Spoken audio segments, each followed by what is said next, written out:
భారత మాజీ captain, star opener Rohit Sharma one day క్రికెట్లో సరికొత్త ప్రపంచ రికార్డును సృష్టించాడు. ఈ ఫార్మాట్లో అత్యధిక సిక్సర్ల రికార్డును తన పేరిటికి చేసుకున్నాడు హిట్ మ్యాన్. రాంచీలో దక్షిణాఫ్రికాతో జరుగుతున్న మొదటి వన్డేలోనే ఈ అరుదైన ఘనత సాధించాడు. పాకిస్తాన్ దిగ్గజం షాహిద్ అఫ్రిది పేరిట ఉన్న 351 సిక్సర్ల రికార్డును రోహిత్ అధిగమించాడు. మ్యాచ్ ప్రారంభానికి ముందు రోహిత్ ఖాతాలో 349 సిక్సర్లు ఉండగా, అఫ్రిదిని సమన్ చేయడానికి కేవలం 2 సిక్సర్లు అవసరమయ్యాయి. దక్షిణాఫ్రికా స్పిన్నర్ ప్రెనెలన్ సుబ్రాయన్ ఓవర్లో వరుసగా 2 భారీ సిక్సర్లు బాది అఫ్రిదిని జోడించాడు.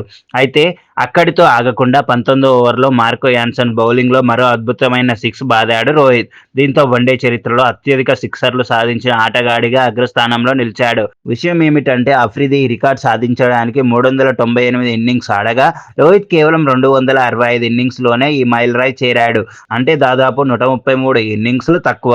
38 ఏళ్ల వయసులోనూ తన లాంగ్ హ్యాండిల్ టైమింగ్ పవర్తో బౌలర్ను భయపెడుతున్న రోహిత్, క్రిస్ గేల్, షాహిద్ అఫ్రిది, ధోని, జయసూర్యలను దాటేసి ఇప్పుడు అగ్రపీఠాన్ని అధిష్ఠించాడు.